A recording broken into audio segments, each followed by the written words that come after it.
Vamos a ver ahora el caso número 15, referido a las pruebas sustantivas de detalle y las pruebas de estimaciones. Pasemos ahora a la ejecución de las pruebas sustantivas. Vamos a comenzar con las pruebas analíticas sustantivas o la revisión analítica sustantiva.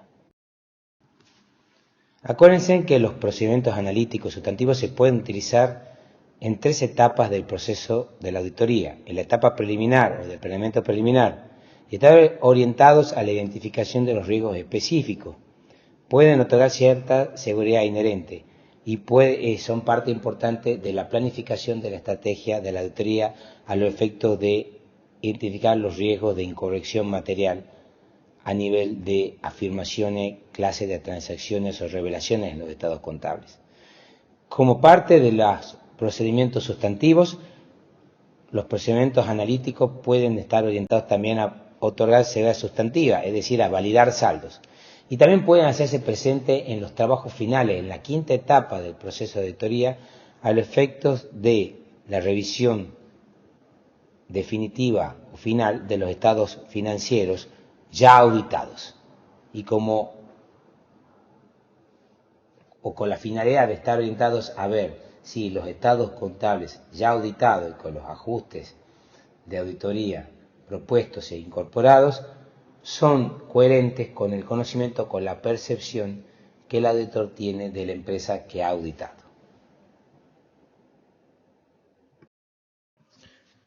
Recordamos algunos conceptos básicos del muestreo de unidad monetaria o de montos monetarios acumulados.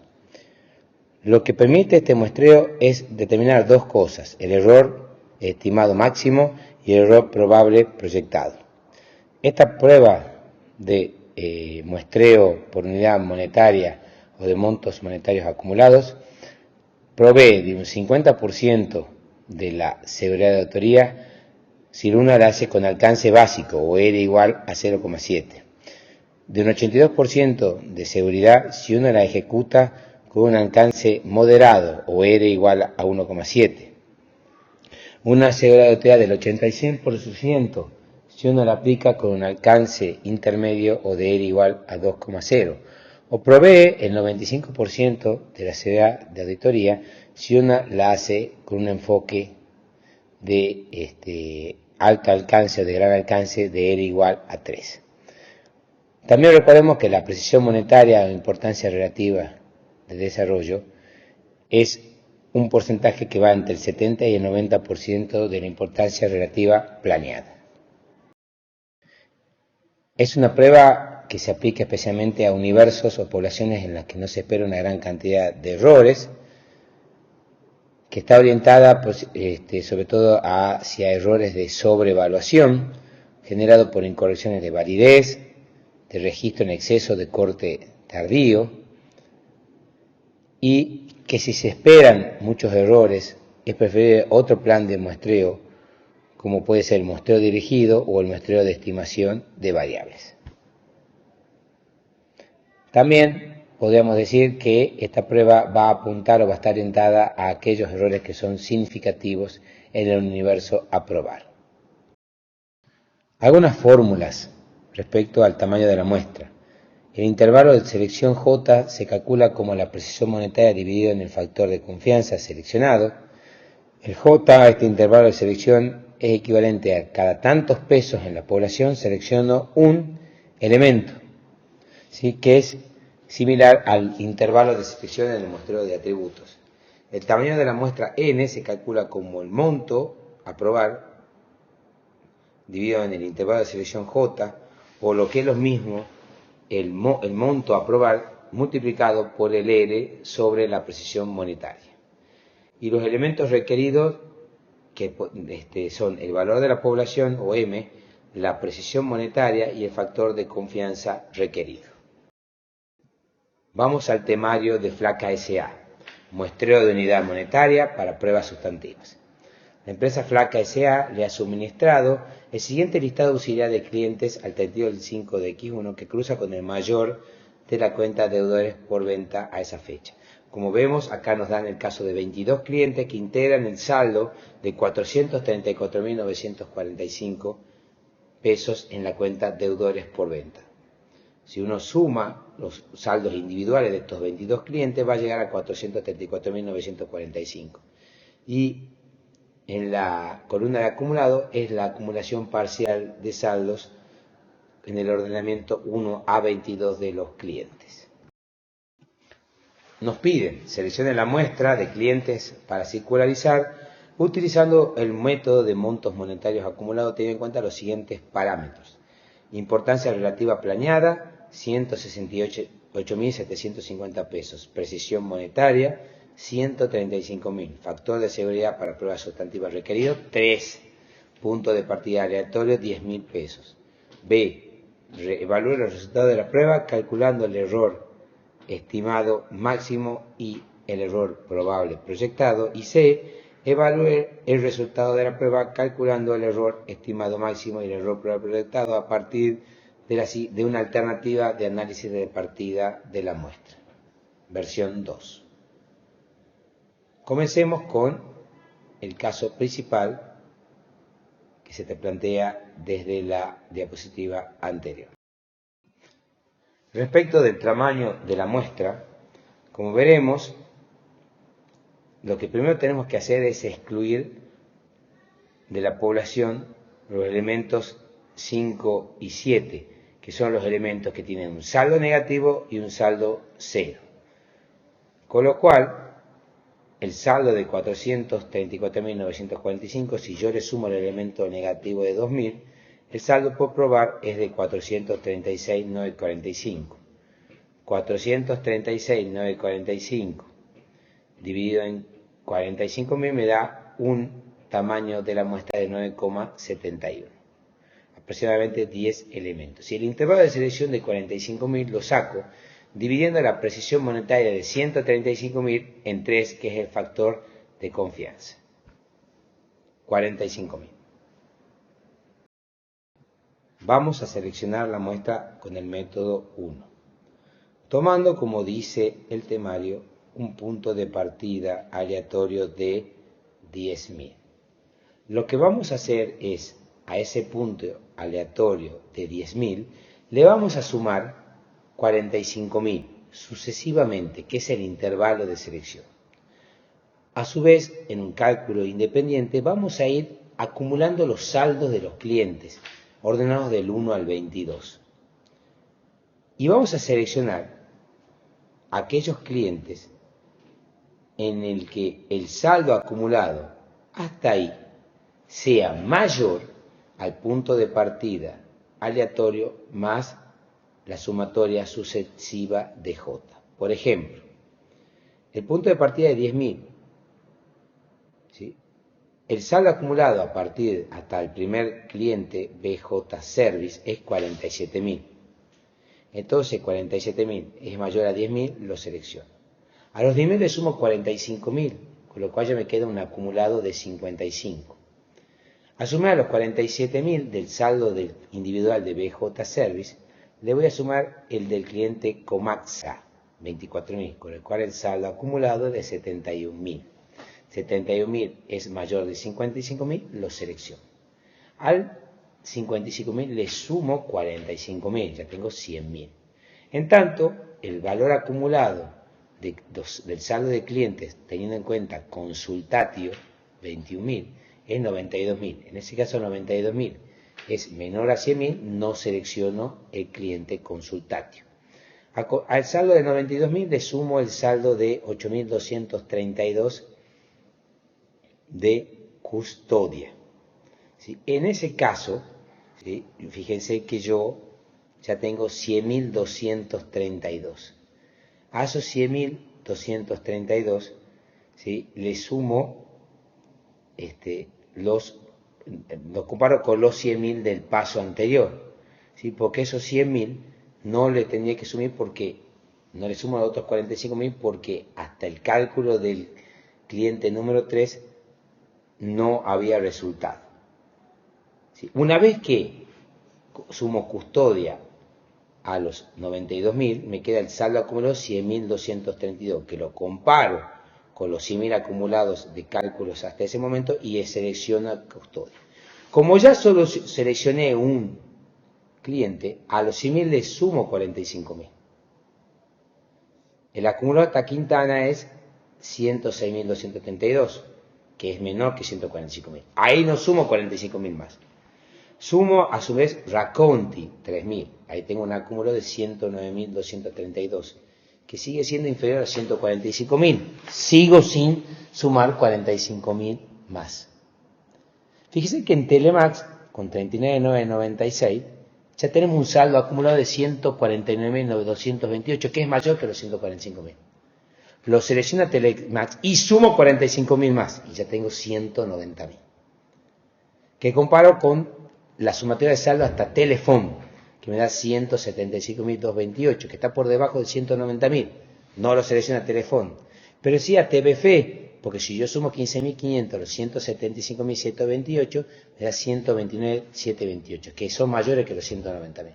Como lo selecciona TBF, ahí sumo a los 190.000 45 más, y así sucesivamente hasta completar el ordenamiento de 22 clientes y llegar a seleccionar todas las partidas que integran la muestra, que serían BJ Service, Comaxa, Custodia, Telemax, TBF, UT, Mercofon, Doima, Consulting y Latin Fund. Serían 1, 2, 3, 4, 5, 6, 7, 8, 9, 10. Los 10 integrantes, elementos integrantes de la muestra. Otra forma de seleccionar la muestra es el método 2, es más popular que el método 1. Es poner en la calculadora el punto de partida aleatorio de 10.000 con signo negativo. Y sumarle el saldo del primer cliente, BJ Service, para el 47.000. Menos 10.000 más 47.000 me da un valor acumulado de 10.000. Como esa sumatoria acumulada me da positivo, selecciono BJ Service. Ahí resto el intervalo de selección una o dos veces o tres veces o las veces necesarias hasta que ese valor acumulado positivo pasa a ser negativo. Aquí restando 45.000, ya llego a menos 8.000. ¿Sí? Entonces ahí a esos menos 8.000 le sumo 24.000, que es el valor de Comaxa. Esos 8.000 más 24.000 me da un acumulado de 16.000. Entonces el valor acumulado se vuelve a ser positivo, lo selecciona Comaxa. A esos 16.000 le resto los 45.000. Fíjese que ahí me quedan menos 29.000. A esos menos 29.000 le sumo los 21.000 de consultatio, pero sigue estando 8.000 negativo, por lo cual no lo selecciono. Pero si le sumo custodia de 8.232, ¿sí? Ahí pasa a ser positivo el valor acumulado, con lo cual lo elijo a custodia. Resto 45.000, me queda menos 44.768. Sumando Quintana, sumando Raconti, no, ese valor negativo acumulado no pasa a ser positivo, lo cual sí sucede con Telemax, cuando sumo los 39.996 y esa sumatoria acumulada se vuelve positiva, entonces elijo al cliente Telemax. Resto 45, me quedan menos 40.772 y empiezo a sumar nuevamente los saldos individuales. Telefón no sale seleccionado porque 40.772 negativo más 26.000 me da un negativo de 14.772. Pero ese valor negativo de 14.772 se transforma en positivo con TBF, 15.500. Entonces lo elijo a TBF. Y así sucesivamente hasta completar el total de la población. Acá tenemos seleccionado 1, 2, 3, 4, 5, 6, 7, 8, 9. Se selecciona 1 menos. ¿Sí? Pero fíjense algo importante. Esto es porque es un valor aproximado, digamos, de entre 9 y 10 elementos. Pero fíjense que estos 61.000, ¿sí?, son muy significativos, porque están por arriba del intervalo de selección de 45. Entonces prácticamente equivale a más de 1. Entonces por eso sería el que reemplazaría al décimo elemento que sale en la selección por el método 1. ¿Sí? Y entonces, fíjese que hay partidas que, por su significatividad, en cuanto al monto, representan más de un elemento y eso el método de selección lo percibe. Lo que sí queda claro que con ambos métodos de selección, las partidas más importantes en cuanto a su monto, que es lo que estamos probando del saldo de la cuenta, siempre quedan seleccionadas. Siguiendo con el análisis de este caso, vamos a tomar los elementos seleccionados por el método 2, que son los que se exhiben en esta pantalla. Y vamos a comparar los saldos contables de estos elementos con los saldos que nos arroja la circularización que practica el auditor de estos elementos de la muestra, o de estos saldos de clientes que surgieron seleccionados en la muestra.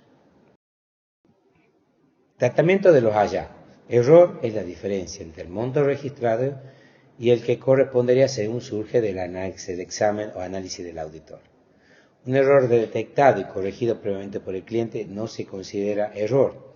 Un documento faltante no localizado pese a su búsqueda se considera error por el monto registrado. Evaluación cuantitativa de la muestra.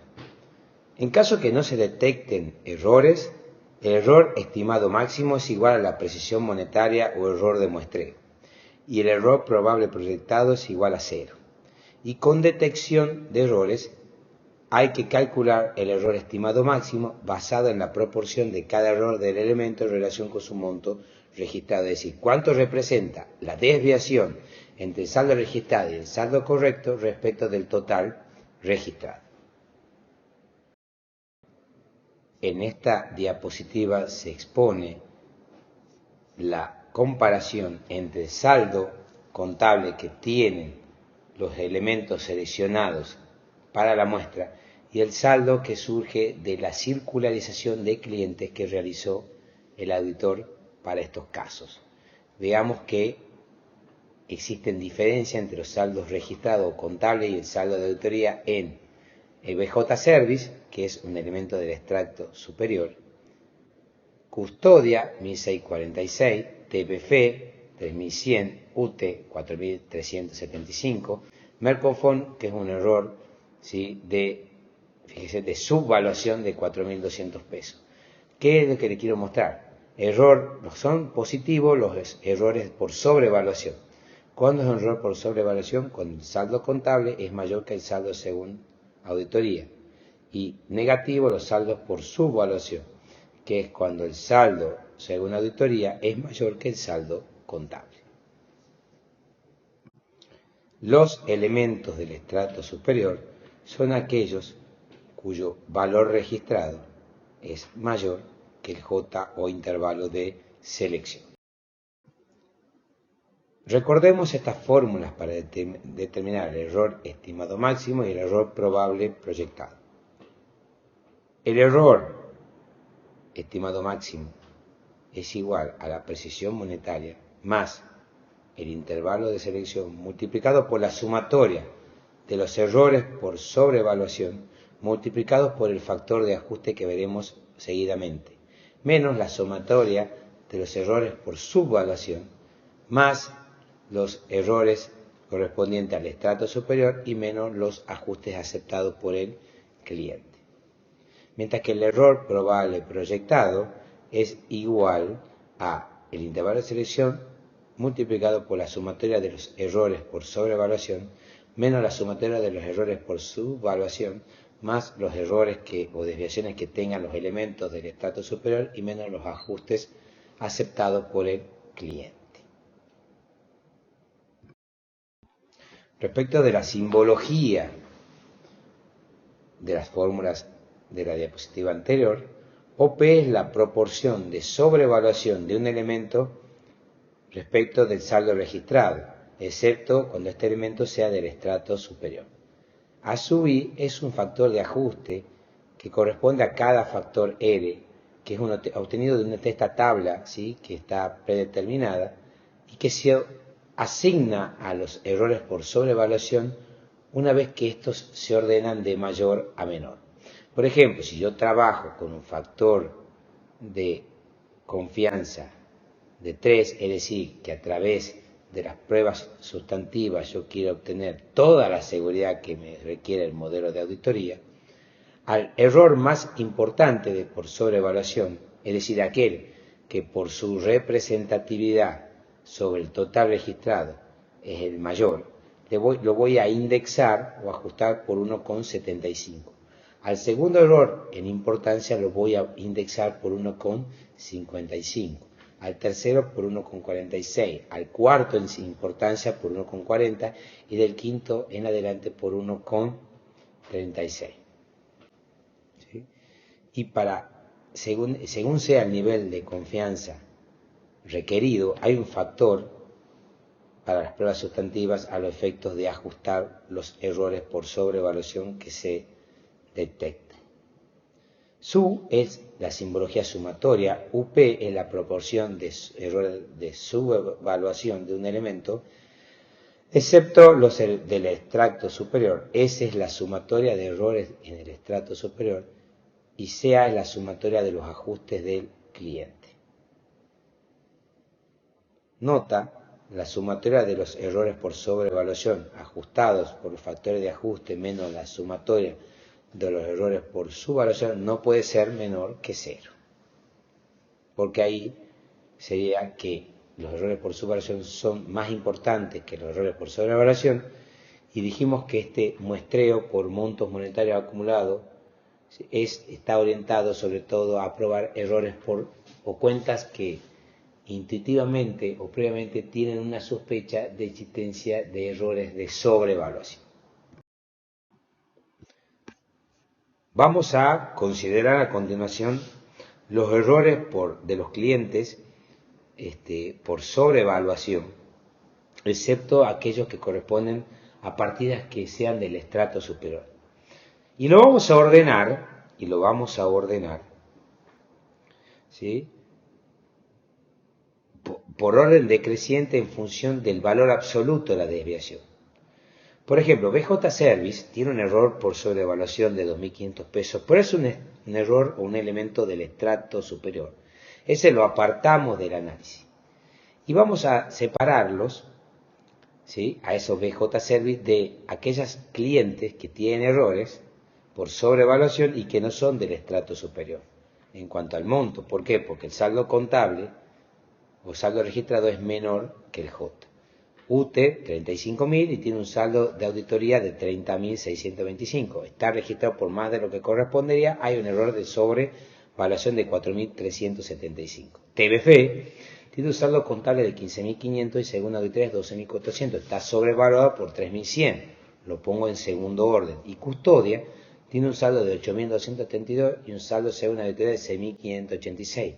Una diferencia por sobrevaluación respecto del saldo según auditoría de 1.646. Fíjense aquí que hemos ordenado los saldos, las diferencias en orden decreciente en función de su justamente monto o valor absoluto. Entonces, si yo me voy a la tabla de los factores de ajuste, para un nivel de confianza de R igual a 3, al primer error por sobrevaluación en cuanto a su importancia, lo multiplico por 1,75. Y al segundo error, fíjense, en cuanto a su importancia, ya lo multiplico por 1,55. ¿Cómo hago? UT tiene una diferencia por sobrevaluación de 4.375. A esa diferencia dividida en 35.000 me da una proporción de desvío de 0,125. A ese 0,125 lo multiplico por 1,750. Me da una proporción ajustada de 0,219. El saldo de TBF registrado de 15.500 tiene una diferencia por sobrevaluación de 3.100. Divido los 3.100 en 15.500 y me da una proporción de desviación de 0,20. La misma proporción de desviación que me arroja Custodia 1.646 dividido en 8.232. Entonces la primera proporción por sobrevaluación la multiplico de 0,125, la multiplico por 1,750. Y como las proporciones por sobrevaluación de TBF y Custodia es de 0,20, a esos dos los multiplico por el mismo factor de 1,55. A las proporciones por sobrevaluación ajustadas las sumo, ¿sí? Y me da 0,839, mientras que la proporción por sobrevaluación sin ajustar me da 0,525. En cambio, Mercofón es un elemento, sí, que no es del estrato superior, pero tiene un error por subvaluación, es decir, el saldo según la auditoría es mayor que el saldo contable. Se detectó que estaba registrado de menos, con lo cual a estos 4.200 de subvaluación lo divido en 28.000 y me da 0,15 negativo. A los errores por subvaluación no hay que ajustarlos o multiplicarlos por el factor de ajuste, que me permite proyectar los errores de la muestra al resto de la población.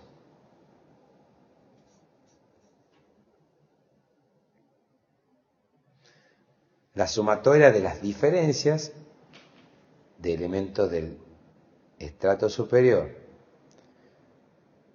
de aquellos elementos que no siendo del estrato superior tienen errores por sobrevaluación, y de aquellos elementos que no siendo del estrato superior tienen errores por subvaluación, me da 7.421 pesos.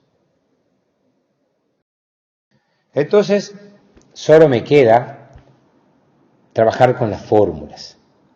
Error estimado máximo. La precisión monetaria es de 135.000, más 45.000, multiplicado por 0,839, que son los errores por sobrevaluación, multiplicado por el factor de ajuste, sumados estas desviaciones proporcionales, menos la proporción de los errores por subvaluación sobre el saldo registro de 0,15, más los 2.500, que es el error por sobrevaluación que tiene, o el error que tiene el elemento que es del estrato superior, me da 168.505. Fíjense en que ahí no hay ningún ajuste excepto por el cliente, con lo cual la fórmula termina una vez que totalizo los errores por sobre y subvaluación que tienen los elementos del estrato superior. Fíjense que en este caso el error estimado máximo es de 168.505. ¿Sí? Fíjense que en este caso, ¿sí?, 168.505, el error estimado máximo, no supera la importancia relativa planeada de 168.750. Es decir, que en este caso el resultado de la prueba sustantiva es suficiente. ¿Sí? Porque podemos concluir que esta población de clientes no contiene más errores que los tolerables. Una vez que determinamos que el error estimado máximo está dentro de los parámetros tolerables, ¿sí?, que está por debajo de la importancia relativa planeada, vamos a determinar el error proyectado probable, que se aplica con esta fórmula en la cual a los 45.000 del intervalo de selección lo multiplicamos por la diferencia entre la sumatoria de la proporción de los errores por sobrevaluación sin ajustar por el factor de ajuste, menos la sumatoria de la proporción de errores por subvaluación, que sería 0,15. Y le vamos a sumar las desviaciones o los errores por sobre y subvaluación de los elementos del estrato superior, 2.500. Dice que eso me da 19.372,81, que sería el error probable proyectado. Recuerden ustedes que este error probable proyectado, que es el error que se va a atribuir a los detectados respecto de los elementos incluidos en la muestra, sumado a aquellos errores estimados que el auditor a priori entiende que tiene el resto de la población no auditada. Entonces, fíjese, 19.372,81 menos los 7.421, que es la sumatoria de los errores por sobre y subvaluación que tienen los elementos seleccionados en la muestra, sean o no del estrato superior, ¿sí?, me dice que de estos 19.372,81, 7.421 son errores conocidos y la diferencia son errores probables, es decir, 11.951,81. Ambos errores, tanto conocidos como probables, van a parar a la matriz de errores de la auditoría. ¿Fueron alcanzados los objetivos de la prueba? Sí, cuando el error estimado máximo no supera la importancia relativa planeada.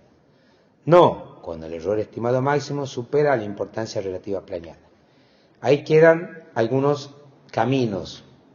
Proponer, en este caso, ajustar los errores conocidos, procedimientos de auditoría adicionales que se apliquen para convertir los errores probables en conocidos y, en su caso, medir los efectos en el dictamen, es decir, de incluir salvedades en el dictamen a la opinión favorable o emitir opinión adversa o abstención de opinión.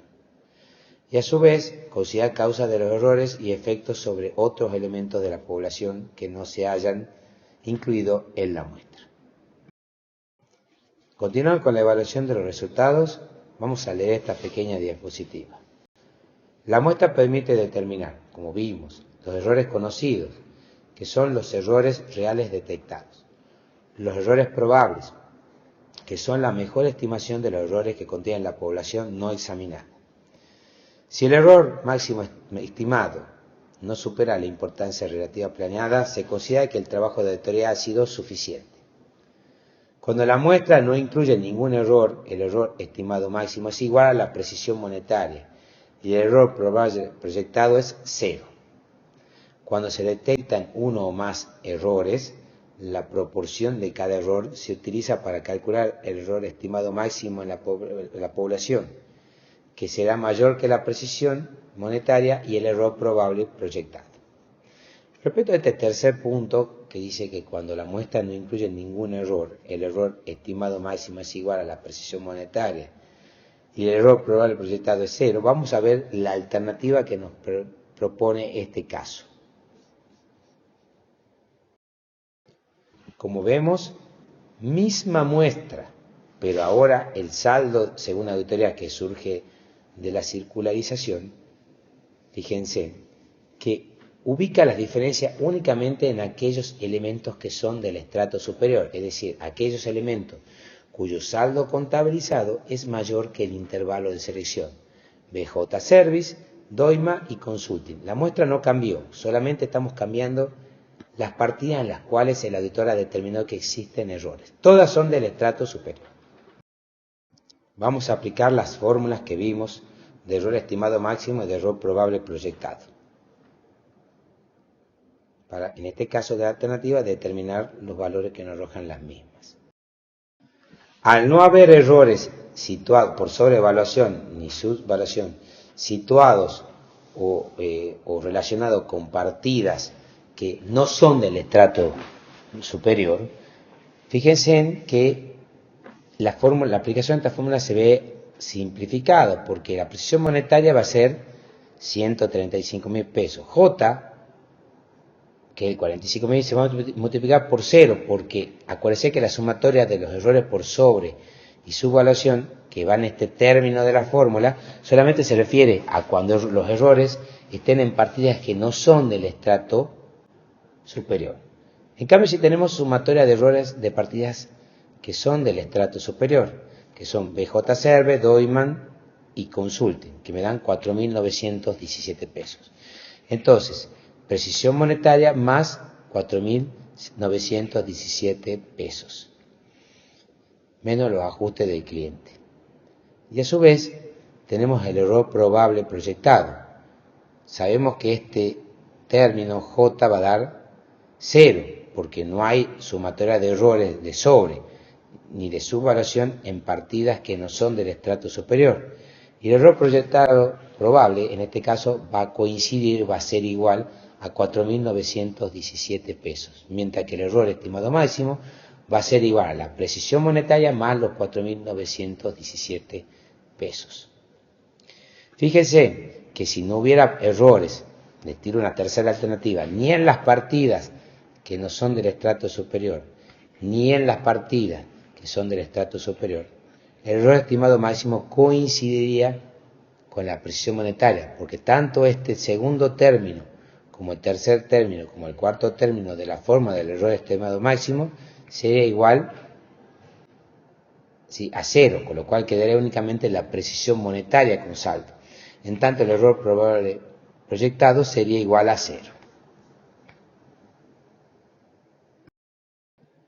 Y acá vemos en esta diapositiva que el error estimado máximo para esta alternativa, y conforme lo explicado en la diapositiva anterior, es 139.917, igual a la precisión monetaria más la sumatoria de los errores de los elementos del estrato superior, mientras que el error probable proyectado es igual, fíjense, es igual a 4.917 pesos, que es el que coincide con la sumatoria de las partidas o de las desviaciones por sobre su evaluación que tienen las partidas del estrato superior.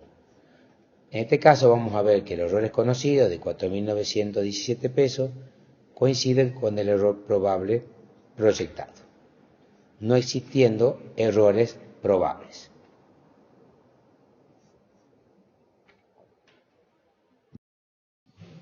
Bueno, para finalizar esta clase vamos a ver la parte del práctico que se refiere al examen de las estimaciones contables. Muchas de las partidas que incluyen los estados contables están registradas por valores que surgen de estimaciones monetarias que hace la dirección.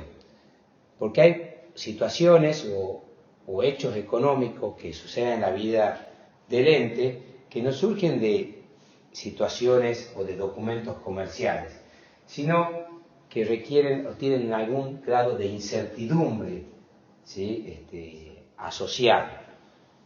La situación existe, pero no hay un documento donde el monto se pueda verificar objetivamente. Sin embargo, como la contabilidad se maneja por los devengados, es decir, por el criterio de que los hechos se registran cuando ellos suceden, ¿sí? Independientemente de cuando estos se pagan o se cobran, ¿sí? Cuando existen situaciones que tienen algún grado de incertidumbre, ¿sí? O hechos inciertos al cierre del ejercicio, que podrían dar lugar a, en el futuro, contingencias negativas o pérdidas para el ente, la dirección está obligado a, en la medida de lo posible, estimar el monto de estas pérdidas, con los elementos de juicio que al cierre del ejercicio existen. Entonces, al ser una partida más dentro de los estados contables, corresponde al auditor analizarlas, es decir, identificar las circunstancias que requieren la estimación. A su vez, comprender qué proceso siguió la gerencia para estimar o realizar la estimación, ¿sí? Probar el proceso seguido por la gerencia, analizar la evidencia disponible y concluir respecto de este proceso definido por la gerencia y documentar las conclusiones del análisis. Vamos a pasar a los casos. Sweets S.A. La compañía se dedica a la producción de golosinas y cierra el ejercicio el 31 del 12 de X9. A esa fecha la sociedad es parte de varias causas legales, a saber, el 2 de 7 de X9 se inició demanda contra la firma Drops Saik por haber utilizado sin autorización una marca de la que la sociedad es titular. El reclamo asciende a 1 millón de pesos. Las condiciones de liquidez y solvencia de la demandada permiten suponer el cobro del reclamo si la justicia se expide a favor de la sociedad. 2. El 1 del 5 de X9, un grupo de empleados despedidos de la compañía semanas antes demandó a la empresa por cálculo incorrecto de las indemnizaciones pagadas. Las demandas presentadas ese día suman 14 y ascienden a un total de 250.000. Como auditor externo de la compañía, usted recibe de parte de la gerencia de la sociedad una copia del informe emitido por el estudio de abogados que interviene en estos casos, el cual indica lo siguiente.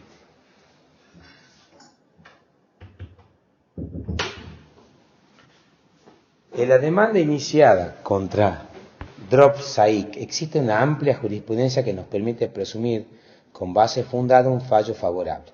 No obstante, el juicio se prolongará por lo menos durante 18 meses. Seguramente la contraparte interpondrá un recurso de apelación en segunda instancia, lo cual llevará a una demora mayor en la resolución definitiva. Aún así, somos ampliamente optimistas en el resultado final y creemos que por lo menos el 60% del monto reclamado será concedido en el fallo. Con respecto al conjunto de demandas laborales, la jurisprudencia no resulta favorable. Creemos muy posible llevar a cabo una conciliación extrajudicial fructífera, la cual representaría pagar una compensación máxima total de 75.000 pesos. Si se llegara a la última instancia judicial, probablemente el resultado resultaría adverso. Aún en este caso, que se haría lugar el reclamo por no más de 150.000 pesos. Al cierre del ejercicio, la sociedad ha estimado que no corresponde efectuar ninguna registración con respecto a estas situaciones. Por lo tanto, el balance de saldo que usted recibe a los fines de iniciar su auditoría no contempla ni activos ni pasivos relacionados con estas cuestiones. ¿Cree usted que la estimación de la sociedad es correcta? ¿Por qué correspondería, en su opinión, efectuar algún ajuste? Bueno, básicamente, además de testear los procesos seguidos por la gerencia, evaluar la naturaleza de la situación planteada, pedirle a los asesores legales los informes de los juicios y, a su vez, leer esos informes y ver la razonabilidad de los mismos, bueno, esto es una cuestión pura y exclusivamente de aplicación de normas contables. La primera contingencia es una contingencia positiva. Las contingencias positivas solo se registran cuando la ganancia está virtualmente realizada, es decir, cuando la demanda ya tiene sentencia favorable firme. En este caso estamos en una primera instancia, existe una contingencia positiva, con resolución, es decir, con resolución favorable para el ente. Es probable y es cuantificable, pero no se puede registrar por ser contingencia positiva y porque las normas contables así lo prevén. Entonces, este hecho se tiene que, si bien no se tiene que revelar como un crédito y una ganancia en los estados contables, sí como una nota en la información complementaria a los estados contables donde se explique detenidamente la situación, el origen de la misma, la probabilidad de resolución de esta situación y el monto estimado que conlleva la demanda y que sería probable percibir. Por otro lado, en el caso de las demandas laborales, estamos en presencia de una contingencia negativa, probable y cuantificable. ¿Sí? En este caso, al ser una contingencia negativa, probable y cuantificable, la pérdida existen grandes chances de que se concrete. No solamente hay que incluir una nota en los estados contables explicando esta situación, sino también incluir una previsión, ¿sí?, para pérdida por juicio o para indemnizaciones laborales con su correspondiente egreso en el debe, donde vamos a registrar justamente al menos el monto mínimo que se espera pagar, ¿sí?, que sería de 75.000 pesos. Pero bueno, sería también una posibilidad también de incluir los 150.000. Bueno, podríamos hacer un mix, un promedio entre los 75.000 pesos, que es la compensación máxima, que arrojaría una conciliación favorable, y los 150.000 que habría que pagar si de la instancia judicial resulta un resultado adverso de 150.000. Lo que hay que concluir es que en este caso existe una contingencia negativa probable y cuantificable, el hecho generador se produjo en este ejercicio y hay que registrarlo en los estados contables a la previsión y a su vez explicar en una nota a los estados contables la misma. ¿Sí?